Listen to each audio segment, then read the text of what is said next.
Essentially what we were looking at is analyzing a rational function, connecting really the graph of a rational function to the equation of a rational function, and everything that I'm about to tell you here will only work if the rational function is written as a polynomial in the numerator in factored form over a polynomial in the denominator in factored form. The day before Thursday, on Wednesday, when we first started the unit, we were looking at transformations of 1 over x, for example, among other transformations.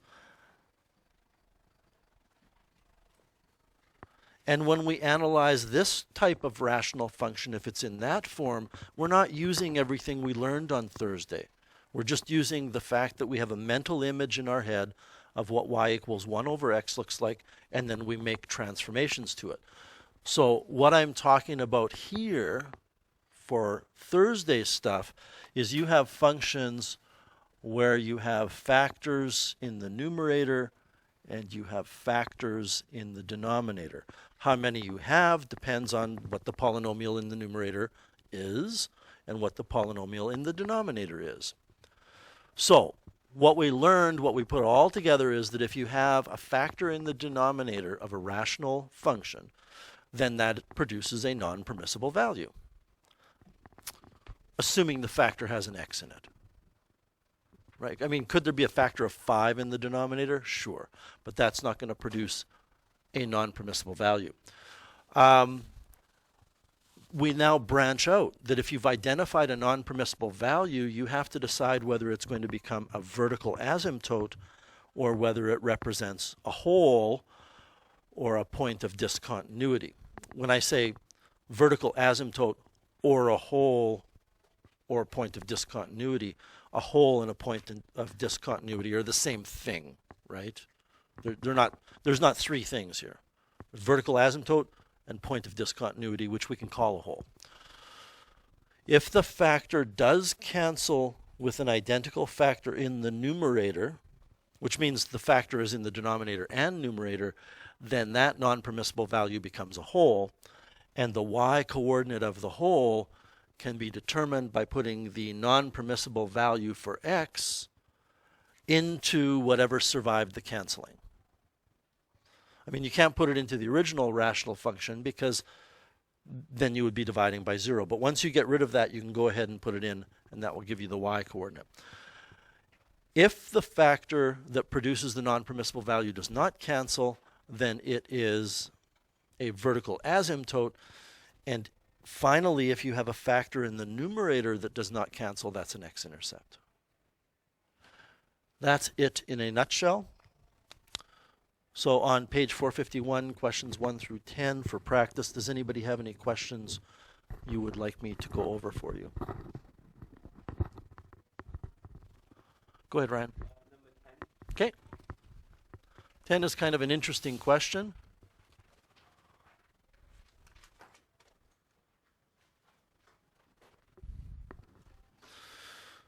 Because if you, to the uninitiated, to maybe a Math 10 or a 20 student, and if I said, what is the equation of that line, they would go, well, I'm not too sure about those little glitches in whatever is being drawn there, but they would say that that function is y equals -3. It's the equation of a horizontal line. Everywhere on that line, y is equal to -3. Except everywhere on the line, y is not equal to -3. We have two non-permissible values that are holes. X cannot be -3. Don't confuse the -3 and y equals -3 with the -3 that I've written on the left. And x cannot equal to, in addition, +2. Now, those non-permissible values are clearly not vertical asymptotes. They're holes. And what that means is that you have to have, in order to produce the non-permissible value, you need that factor, for example, of x plus 3 in the denominator. Okay, now we can see why x cannot equal to -3. So I'm hoping that you're seeing the connection here between this statement and this factor. Okay, and similarly, you should see a connection between that statement and the factor that I'm about to write, which is x minus 2. But everybody, if I graphed that, and I can graph it on the calculator, we actually have a pretty short lesson today. If I graph that on my calculator, well, you should know what's going to happen. We're going to get asymptotes. The exact appearance of the graph may be up for guesswork here, but we're going to get asymptotes. Let me show this to you. So I'm demonstrating that what I've got written is not the answer, because it's not going to give me the graph that I'm looking at. -3, and I need to divide by, now I have to divide by both of those, so there's a number of ways to enter it. I can put a set of brackets which is going to conclude the entire bottom, which means now I put another set of brackets and put x plus 3 multiplied by another set of brackets, x minus 2. And then, as I said, conclude the brackets on the entire denominator. And again, we should know what this is going to look like, right? Roughly. It's not going to be a horizontal line at y equals -3. So when I graph it, well, that really makes sense. Now, you don't know, you're going to learn today how to determine a horizontal asymptote, but we've got a vertical asymptote at x equals -3. We've got I kind of lucked out on the zoom setting here. It looks pretty good. I've got a vertical asymptote at x equals 2. It doesn't look anything like this. Because if it's a whole, Ryan, then we need an identical factor on the top and an identical factor on the top, again, for each of the two factors. So if I were to graph this, and I have a feeling I might be able to get away with this window setting that I just happened to stumble on this morning, just by accident. If I do this again, but I put in the other two factors in the numerator, I'm going to insert bracket x minus 3 end bracket bracket x plus 2 end bracket. I don't need to put a set of brackets around the entire numerator because it's a series of factors being multiplied. If you feel really comfortable by putting another set of brackets around the entire numerator, you can. Dividing by a product is very similar to subtracting a binomial. When you subtract, you better put it in brackets. When you divide, you better put it in brackets. So now when I graph this, and I think I will luck out, oh, did I not? I don't know what I did there. Oh, do you see what I did? I flipped my signs, right? This should be plus, this should be minus.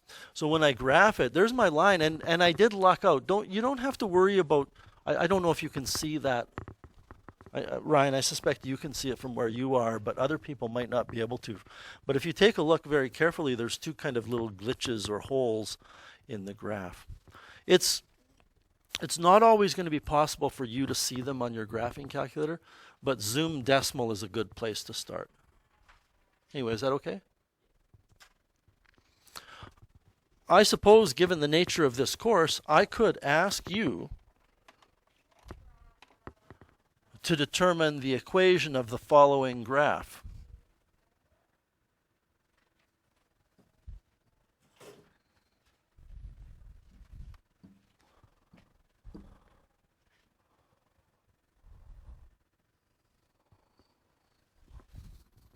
I could ask you to determine the equation of that line, that curve. And it's a trigonometric function. It's y equals sine of x. Right? It starts at the origin going up. I would have to tell you that this is 2 pi in order to be fair about it, and it continues in both directions. But this is, and let's do it in degrees because it'll be easier. This is 90 degrees. It's 1/4 of the total period of 360. So if I graphed this in degree mode, I would get that graph.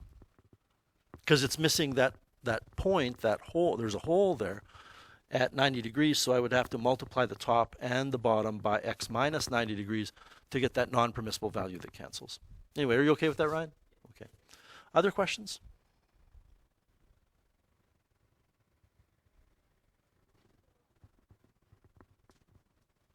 Go ahead, Zebby. 4D?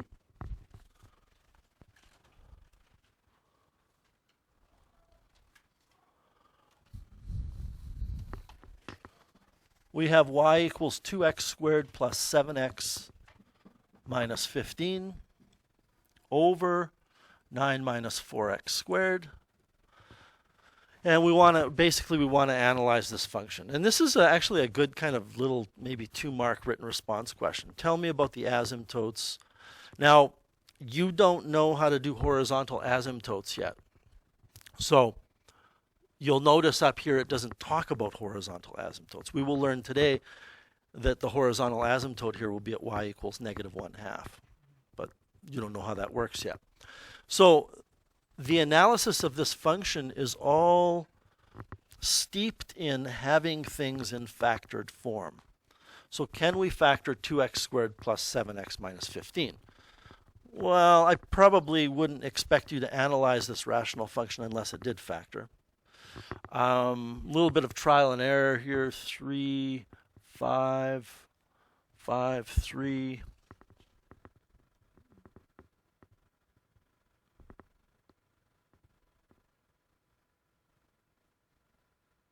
What's b squared minus 4ac?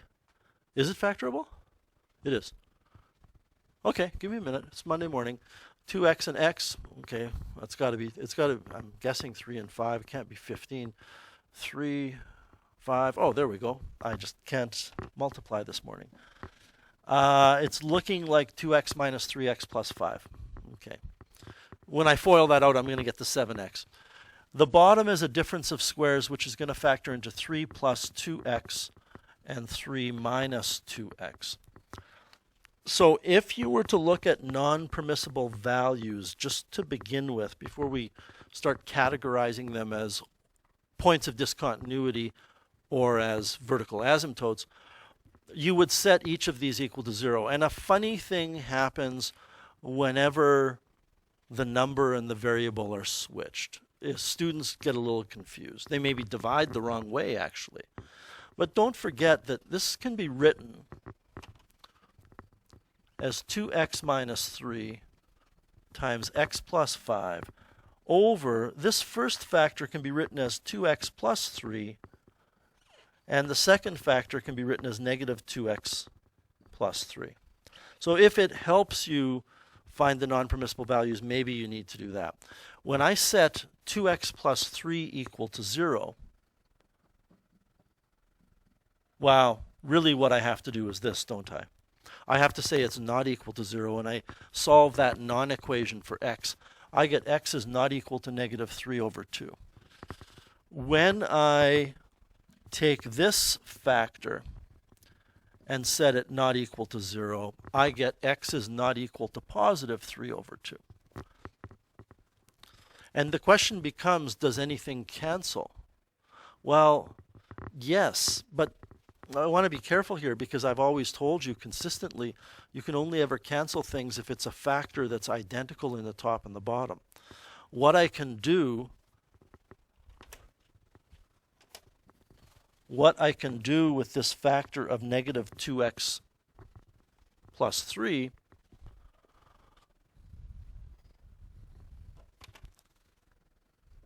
is I can factor a negative 1 out and have 2x minus 3.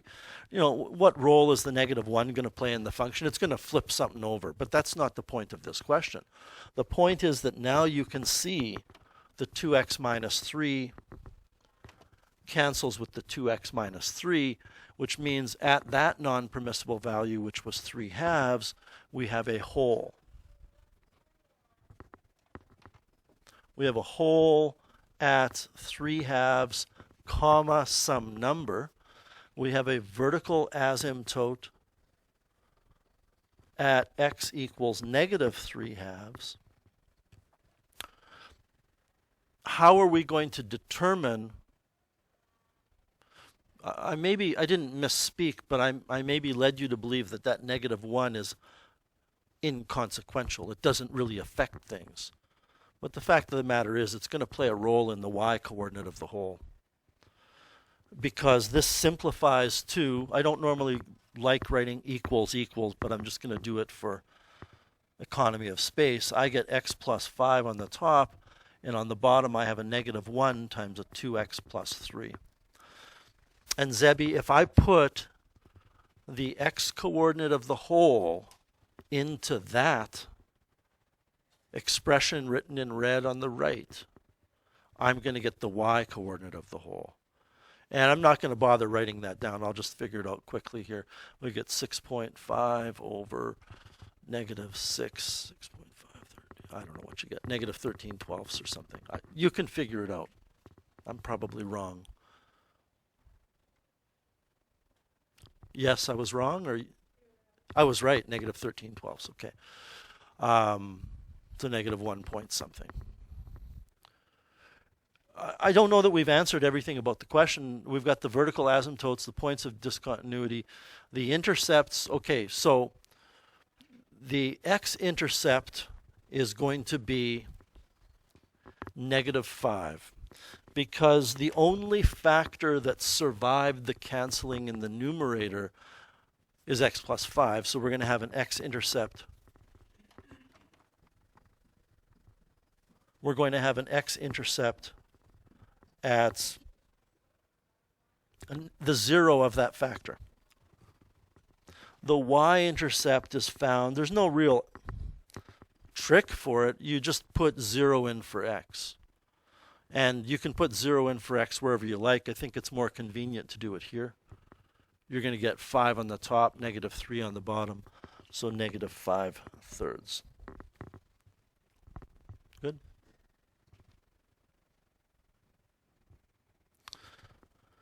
All right, let's move on. We have one more section to cover in this chapter.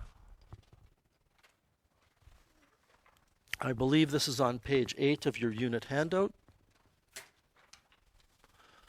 And we actually have two little lessons here.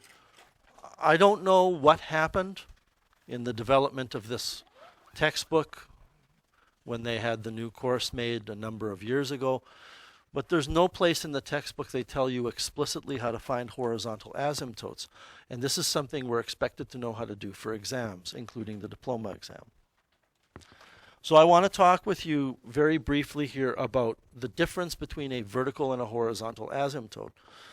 I'm going to choose numbers here to make it easier. And you can decide to write this down or not. You could watch it later when I post the video. Let's just say this is at negative 3. And I really don't care about any horizontal asymptotes on my diagram on the left. All I care about is if that asymptote is vertical, then basically the graph of the function is going to, at some point, get closer to the asymptote as it climbs to positive infinity, and or get closer to the asymptote as it falls to negative infinity. That's the behavior of a vertical asymptote. So the thing is, though, we always want to talk about behaviors of functions as x does something. So what I would say to you about this vertical asymptote is as x approaches negative 3, which is the non-permissible value, y approaches either positive or negative infinity. And that's the meaning behind a vertical asymptote. As x gets closer to a number, y gets closer to infinity. But if I had, and I'll pick a number here as well, I'll take negative 2 this time. If I have y equals negative 2 as the location of the horizontal asymptote, what that means is at some point, the graph is going to be getting closer and closer to the asymptote. And it could be these curves are both above the asymptote or both below. Just like with the diagram on the left, those curves could both be to the left or both be to the right, or one of each. But the point is here, it's getting closer, the graph is getting closer and closer to a vertical location as we make x really, really big. Really, really big. Like, how big? What's x doing so that y approaches negative 2? X is approaching either positive or negative infinity, and y is approaching the value that tells you where that horizontal asymptote is. One of the things you will learn is that's not a non-permissible value for y necessarily. The graph can actually cross that asymptote somewhere else. We'll get to why that's the case in a bit.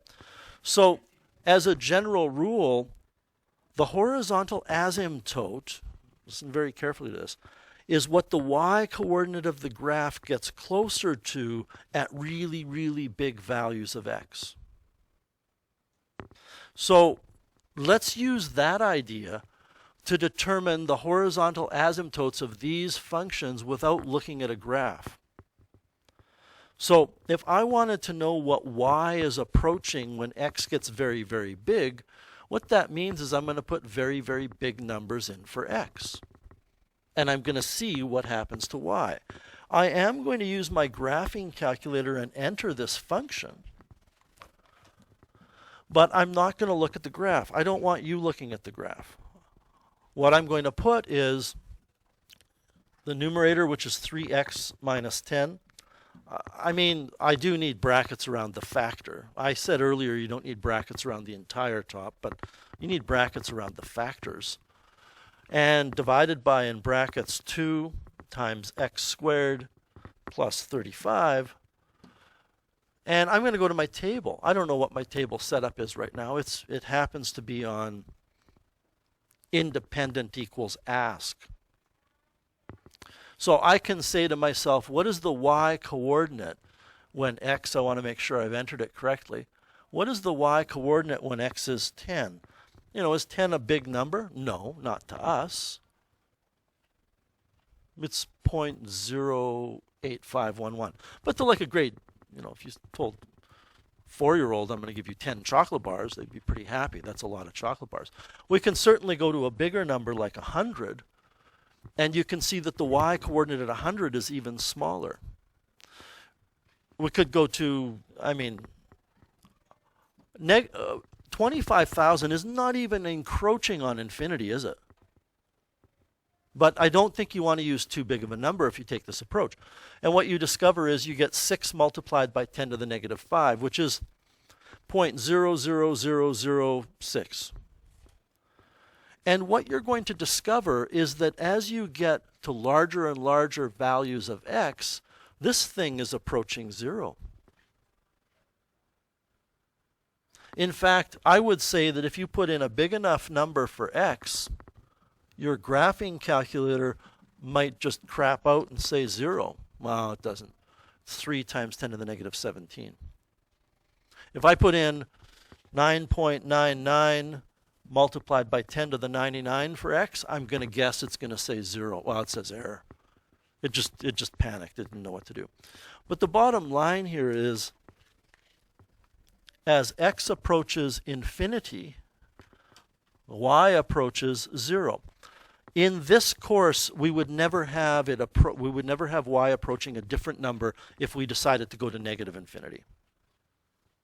Now, if I were to take a look at this graph, and I have a better picture of this graph than what your calculator will have, that's what the graph looks like. Notice it crosses the x-axis.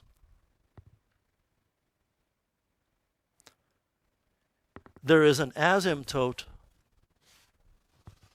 on the x-axis. When you look to the right of the graph and the left of the graph is approaching that asymptote as you get to larger values of x.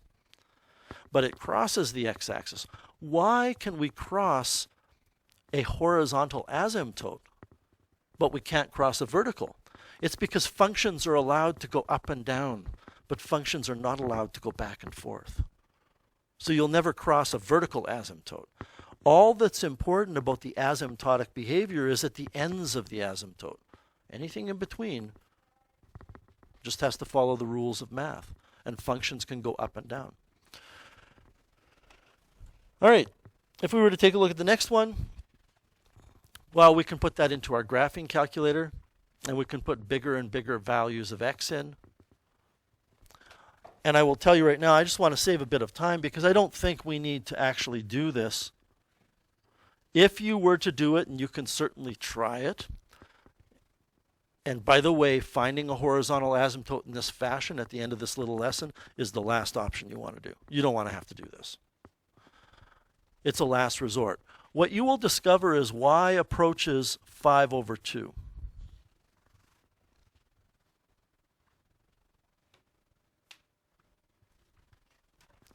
I can show that to you graphically. This is what it's going to look like if you were to use your graphing calculator or a graphing program.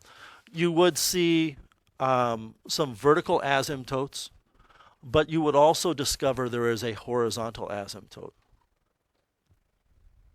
And it's at 5/2. It's at 2.5.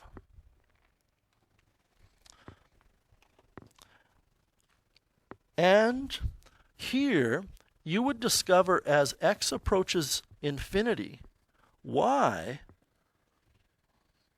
approaches infinity. Or negative infinity. I don't know yet. I'm going to look at the graph. What I'm telling you is in the first two functions, as x gets bigger and bigger and bigger, y starts to settle down and zero in is a bad way to say it. As x gets really, really big with the first two functions, y starts to get closer to some fixed number, like 0 in the first function or 2.5 in the second. This one, at large values of x, the graph just keeps climbing. The right-hand side of the graph has a curve that's going up, and you would have to convince yourself of this by putting in your graphing calculator. It's not going to go up and start flattening out against an asymptote. It's just going to continue to rise and rise and rise. And now I'm going to tell you the rules, which are going to make your life easier, and sometimes rules are important to remember. The one in the middle, number 2, how many of you see a connection between the equation or location of the asymptote, which is at y equals 5/2, and the equation of the function? That 5 is the coefficient of the highest degree on the top, and the 2 is the coefficient of the highest degree on the bottom. By the way, it just occurred to me, we never really answered the question. The equation of the asymptote is y equals 0. The equation of the asymptote is y equals 5/2.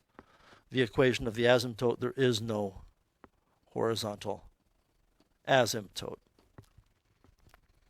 So that y equals 5/2 happens to be the ratio of the coefficient of the first term on the top over the coefficient of the first term on the bottom. We need to be a little more specific. When the degree of the polynomial on the top is the same as the degree of the polynomial on the bottom. So what do we have? We have a quadratic polynomial on the top, which is degree 2. On the bottom, we have a quadratic polynomial, which is degree 2. When you have identical degrees on the top and the bottom, and I guess I'll remind you, the degree of a polynomial is the highest exponent on x, then you divide the coefficient of the highest degree term on the top by the highest degree term's coefficient on the bottom. And that's where your asymptote will be.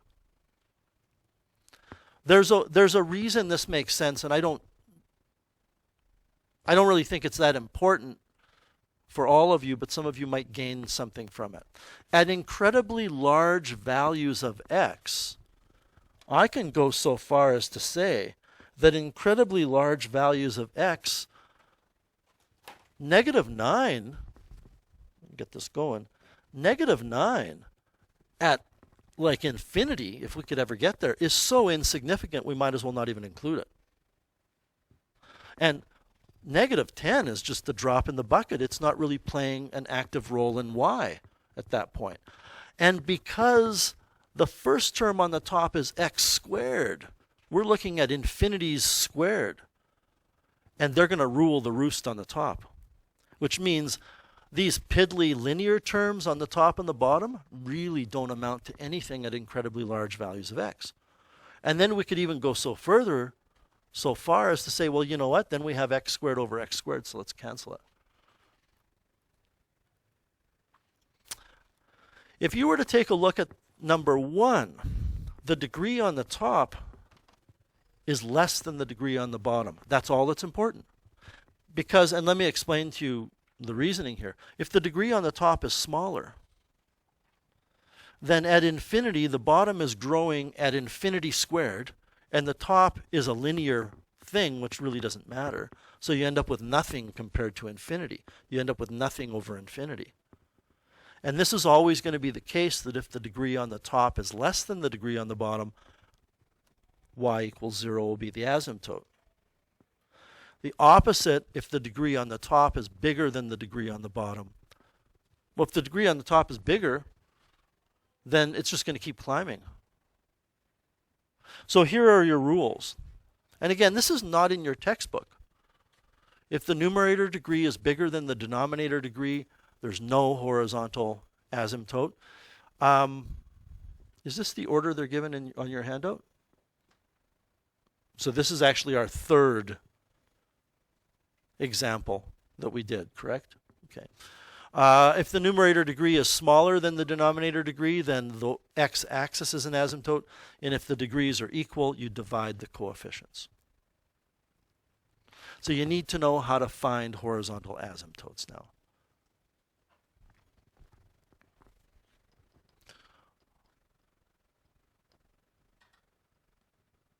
Which is why when we took a look at this question that who had asked about, Zebi had asked about, I said you don't need to know where the horizontal asymptote is. It happens to be at, I said, y equals negative 1/2. And I said, but you don't need to know that yet. Well, you do need to know it now. The highest degree term on the top is 2x squared. The highest degree term on the bottom is negative 4x squared. So if you take the coefficient of the highest degree term on the top over the coefficient of the highest degree term on the bottom, because the degrees are identical, they're both quadratic, you'll get 2 over negative 4, which is negative 1/2. Does anybody have any questions about that example or the rules? Okay, it's something you have to memorize. You can always go back and start plunking away on your calculator at larger values of x, but it's a little clunky.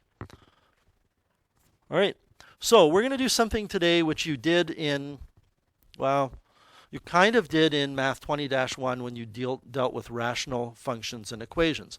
We're going to be solving rational equations. And I've talked about this before. I can't remember where. I think it was in radical equations. According to the Math 30 curriculum, you are only expected at this level to solve rational equations graphically. Okay? Last year you learned how to solve them algebraically. You don't remember because you don't even know what I'm talking about yet, but trust me, you learned how to solve them algebraically last year. However, the diploma exam sometimes puts in questions that ask you to determine extraneous roots. You cannot identify an extraneous root by looking at a graph because by definition, an extraneous root is not really a solution, so it won't appear as a graph on the graph. An extraneous root, to remind you, is a solution, a value of x in the equation, if x is the variable, that you end up saying x equals that number after doing all the math properly, not making a mistake, but when you check it against the solution, it doesn't work. So for that reason, and also for the reason that sometimes it's easier to solve these algebraically, I'm going to teach algebraic again as well as graphical.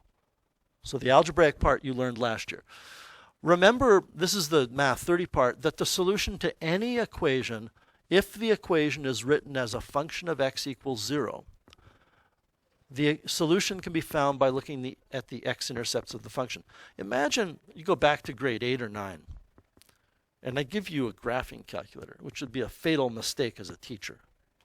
But I give you a graphing calculator, and I say, we're going to learn how to solve equations. I'm going to teach you how to solve 2x minus 5 equals 0.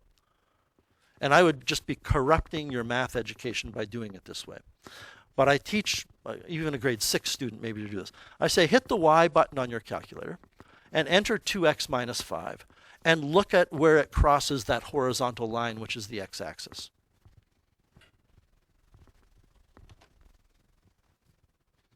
So the student graphs it, and they see it crosses at 2.5, and I tell them what you have just learned, Timmy, or whoever I'm talking to, is that x equals 2.5 is the number that you put in here to make this statement true. I've taught that student to solve a linear equation. We don't solve them that way, right?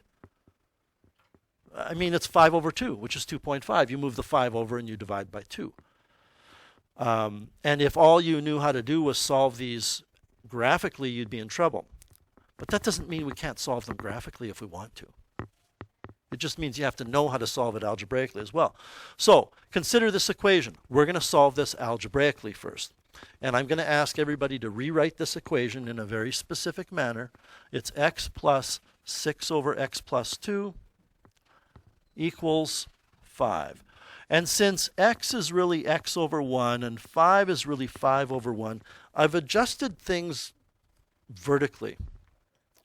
The only thing that should be on the middle vertical line of everything that I write is the plus, the equals, and the line of any fraction. But since 5 is a numerator of 5 over 1, and x is a numerator of x over 1, I need to write it that way. So first of all, and I don't know that any of you do this, if you have been writing fractions this way, well, stop it. Okay, you don't want to do it that way at this level. It's going to cause confusion. I think I mentioned that when we were doing trig. You got to have things aligned properly. Now, in Math 20, you're probably taught that there's a series of steps here, and you have a rational equation. It's an equation that's rational because there are denominators. And you're probably taught that what you want to do is multiply both sides of the equation by the lowest common denominator, and that's true. At this level, I take a slightly different approach. The problem is this equation has denominators, so we're just going to multiply everything by whatever we need to get rid of the denominators. For some reason, students get hung up on that phrase, lowest common denominator. I mean, it's pretty clear here, I think, that the lowest common denominator or the least common multiple is x plus 1 or x plus 2. But my thinking is a little more general. Why can we not solve this equation? Because there's a denominator. So how could I get rid of that denominator of x plus 2? I could multiply this term by x plus 2. But in order to keep things in balance, I need to multiply every term by x plus 2. This is just my thinking. If you want to go with a common denominator, you can. The point of doing this, of course, is that I eliminate that factor of x plus 2 in the denominator, and it was a factor. I didn't have brackets around it, but it was. And I'm left with x plus 2 multiplied by x plus 6 is the only thing that survived in this middle term because the x plus 2 is canceled, and this is equal to 5 times x plus 2. And now we've got an equation which is manageable. Again, my philosophy is you get rid of the denominators to make it easy. Well, to make it easier. Just like you square both sides to get rid of radicals to make things easier. Does that make sense so far? Okay, so now we expand this out. You get x squared plus 2x plus 6 equals 5x plus 2. The Math 20-1 light goes on in your head and you say, whoops, plus 10. The Math 20-1 light in your head goes off. And by the way, I caught that 10 because I'm kind of on autopilot, but I'm still following the rule that I've told you. Every step is kind of done twice when you do a lot of algebra. You do it and then you look to see what you did. X squared plus 2x plus 6 equals 5x plus 10. The Math 20 light goes on in your head. You say, well, that's quadratic, so I'd better zero that equation. And while you're writing this, you're probably hoping that whatever you get is factorable, and I believe that is factorable. So I get x squared. I subtract 5x from both sides to get negative 3x. I subtract 10 from both sides to get negative 4. Look okay? Factor it. It factors into x minus 4. x plus 1. I say that, but I'm not convinced, seriously, I'm not convinced of it until I see it on paper and I do a quick check. It just, again, on autopilot comes out of my mouth. Two numbers that multiply to give -4 and add to give -3 are those numbers. So we end up with x equals 4 and x equals -1. Now, are these both legitimate solutions? Why? Well, let me ask you this instead. Why would you get an answer in a rational equation? Why would you get an answer for x that wouldn't work? Right, you would be dividing by 0. In other words, if we ever got a non-permissible value, then we would have to strike that from our answers. And up here, you can just see that the non-permissible value is -2. So x is not allowed to be -2.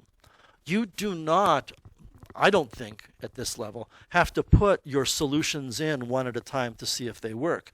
All you need to do is see if it's permissible. Kind of like when you solve a logarithmic equation, all you care about is the argument greater than 0? And if the argument is greater than 0 for a logarithm, you don't need to check any further. If you're not dividing by 0, then you don't need to check any further. So since both of these solutions, since neither of these solutions are the non-permissible value, they're both correct. That's what you did last year.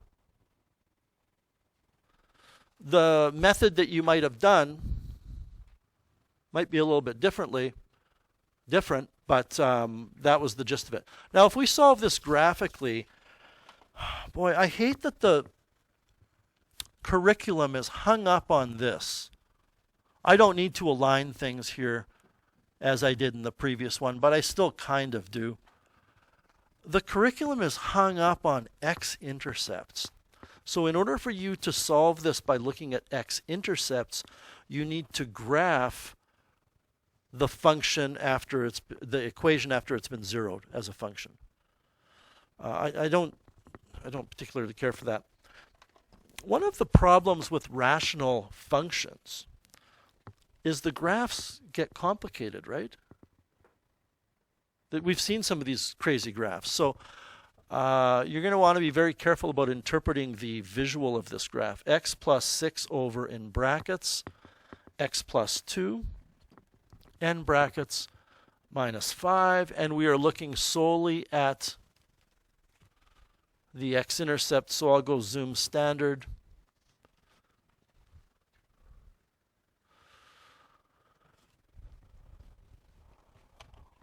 Remember, I've mentioned this a few times, that semi-vertical line is my calculator hiccuping and not knowing what to do to connect points. But I can see that it crosses here and here. Very quick reminder. I'll do the one on the right. To find an x-intercept with your graphing calculator, you go to your calculate menu, choose 0. Did the speaker just pop? Okay, thank you.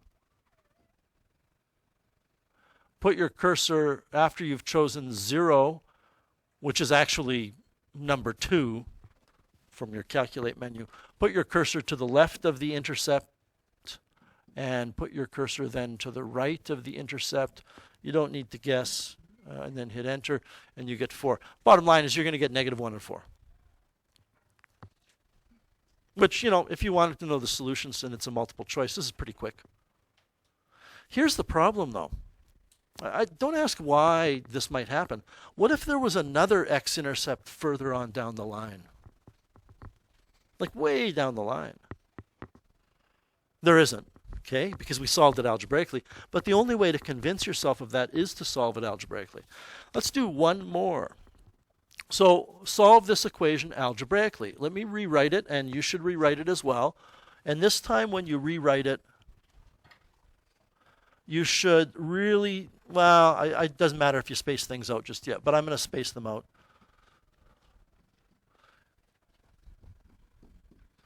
Although, to be honest here, I'm just rewriting it to highlight to you that things have to be spaced out. Now, I need to eliminate those denominators. So what some people will do here, does this look okay? Okay. What some people will do, and don't write this, is they will say, well, I have to get rid of the 2x plus 5. So I better multiply the top and the bottom, if I can get going here. I better multiply the top and the bottom by 2x, or the top by 2x plus 5, the top of this by 2x plus 5, the top of this by 2x plus 5.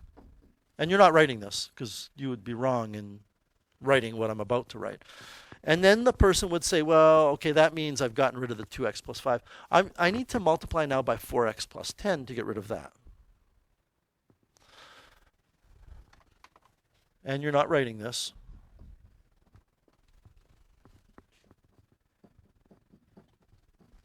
Don't really have room here. I'll just put it here. And what you're going to get is a cubic equation. Nobody wants to solve a cubic equation if you don't have to. And what you have done here, so in Math 20, you would have been told, what's the lowest common denominator? And if you were told to find the lowest common denominator, and I'm still saying that you're not writing this, it's not wrong yet. I'm going to write something that is wrong. There's nothing mathematically wrong with what I've done up top. But if you said the lowest common denominator is 2x plus 5, multiplied by 4x plus 10, you would be as wrong as saying that the lowest common denominator between 4 and 6 is 24. The lowest common denominator between 4 and 6 is not 24, it's 12. And the reason why the product is not the lowest common denominator is there are factors in 4 that are already in 6. Okay. So I do think this is important. I teach in Math 20-1, how do you find the common denominator here? You express, you know what, I'm going to change this to, no, we'll leave it at that. You express the denominators in factored form. And this is, I hope you remember from rational expressions last year, your teacher saying, if you don't factor first, then you're off the track right out of the gate. And then you say the lowest common denominator must contain all of the factors of each old denominator. So the first denominator contains a 2 and a 2. Our lowest common denominator must contain a 2 and a 2. It has to. So now this denominator is represented. It's in there. Then you move on to the next denominator and you say the other denominator is 2 times 3. So my lowest common denominator has to contain a 2 and a 3. But it already contains a 2. So it has to now contain a 3. So this is my 4. This is my 6. There's an overlap because of the word common, right? And if you chose in Math 20, 24 as the common denominator for this, it's not a big deal because you're just going to have to whittle that extra factor down later. If you do it here with variables, you end up with, quite frankly, sometimes an equation that you can't dig yourself out of. Because you know what? That cubic polynomial may not even be factorable in the end after you've moved everything over. So how do you determine the lowest common denominator, or how do you determine what you need to multiply by to get rid of the fractions on the bottom? You write everything in factored form. You have to. And how many of you saw right out of the gate that 2x plus 5 is inside of 4x plus 10? Many of you would have seen that. But when I do factor this, I'm going to get x over 2x plus 5, which I'm going to put in a set of brackets. Then I have plus 2x, this is over 1. And then I have equals 8x plus 15. And I can factor a 2 out of this denominator of 4x plus 10, and then have 2x plus 5 left. So If you take my approach, which is to say, what do I need to multiply to get rid of those denominators? Well, I'm going to start on the left. I need to multiply both sides of the equation by 2x plus 5.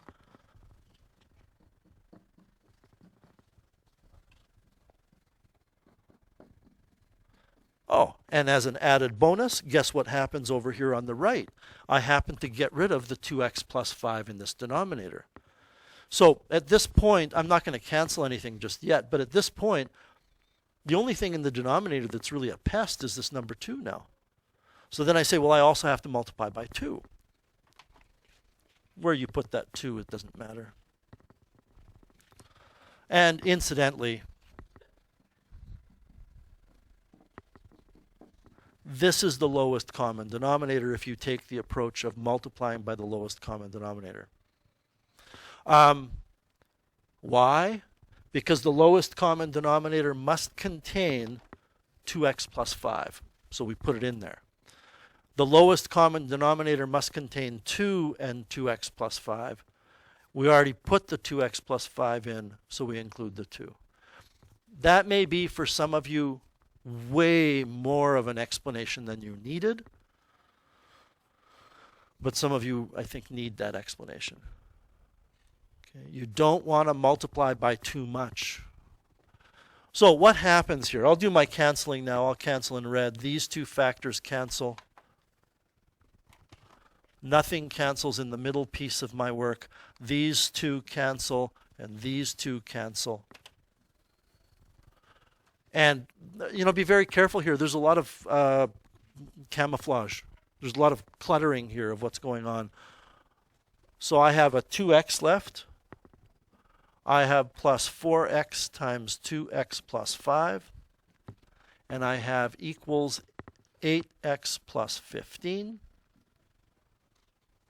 I'll double check all of that. I think that looks okay, though. 34 i's are better than 2, though. We fine with that? Good. We can see it's going to be quadratic here. When I expand this middle piece of the equation, I get 2x plus 8x squared plus 20x equals 8x plus 15. Geez, I hope I don't have to use the quadratic formula. Double check my work. 8x squared plus 20x, 8x plus 15. 2x. So when I zero this equation, I get 8x squared plus 12. No, I guess it's plus 14x. You might want to just take a moment and figure out how many x's we're going to have on the left side. I think it's 14. Don't forget about that 2x out in front, which I almost did. And then I have minus 15. Oh, I really don't like the look of that.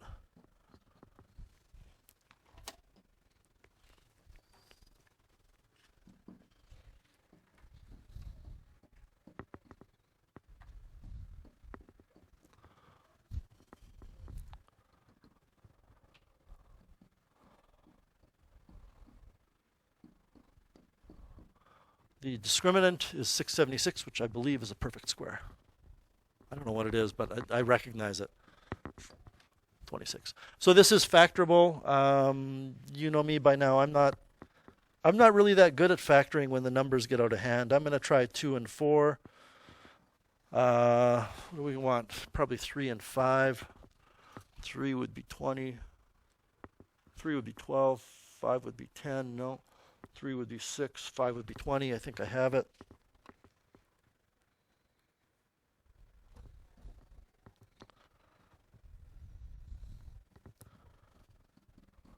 Want to FOIL that out and check to see. I'm seeing some of you nod. Some of you are a lot quicker at factoring these than I am. My outer product would be negative 6x. My inner product would be positive 20x. When I combine those, I get my middle linear term of 14x, so it's fine, which means x equals negative 5 over 2, and x equals 3 over 4, and we're done. Well, are we though? I don't think so. Thank you for the sideways glance, Evan, because I would have forgotten to check, I think. I believe 5 over 2 is not, negative 5 over 2 is not permissible. Boy, you could really see how you would forget that. When you look at the original equation, 2x plus 5 is a denominator which cannot equal to 0. And when you solve that, you get x cannot equal to negative 5 over 2. Incidentally, you would get the same thing for the 4x plus 10.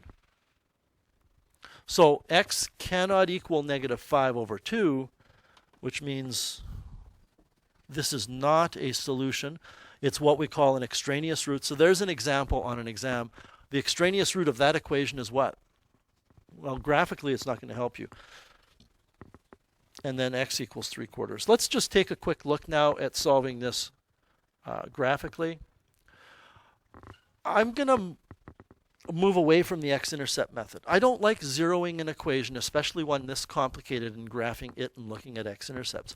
I would rather draw a line down the equal sign and say that this will be y1, this will be y2. I don't care about x-intercepts. I care about x-coordinates of where they intersect.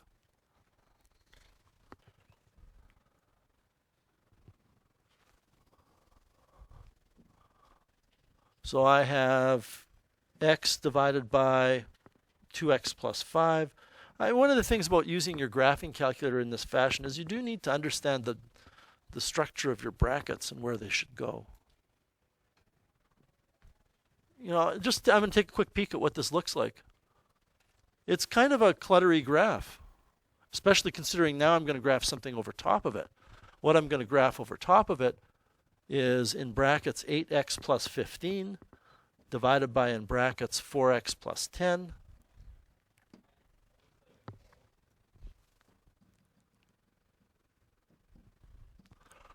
So x over 2x plus 5 plus 2x, and then 8x plus 15 over 4x plus 10. So now over top of that, I'm going to have this graph. Like, do you see how confusing that is? It's not going to get much better if you use the x-intercept approach. Bottom line here, there's a downside to solving it graphically.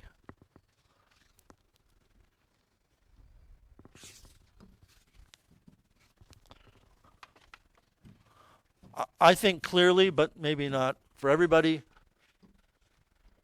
this will be where they intersect for sure.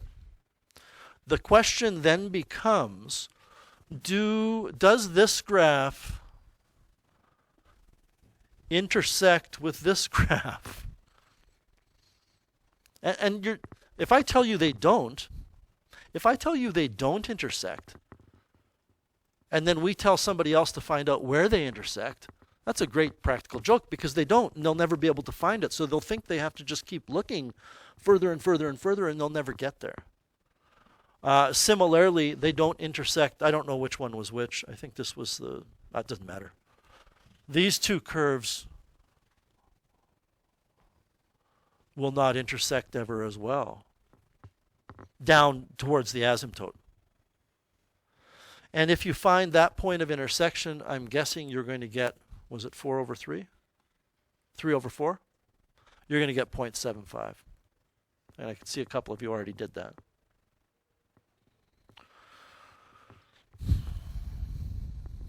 I hate questions that say, what is the extraneous root? I hate them. But if I don't show you how to find them, then you could get burned on an exam. Yep. I put in negative 5 over 2 and it came out as nothing anyways. You what? I put in the extraneous and it came out as nothing anyways. Yes, and it should, because you know what? At some point, it's either going to be because there's a vertical asymptote there or a hole there. And I think maybe we've stumbled onto something that if I ask you for the extraneous root, I'm glad you said that. If I ask you for an extraneous root for a rational equation, it can only ever be a non-permissible value. In fact, it has to be, doesn't it? I'm asking that question to myself. Yes. I'm answering myself. I'm talking to myself is what's happening. If you're ever asked for an extraneous root for a radical equation, you have to do the work. But you know what? I guess if you're asked for an extraneous root for a rational, it's simply going to be the non-permissible value. And if you had 8 non-permissible values, then there are 8 extraneous roots.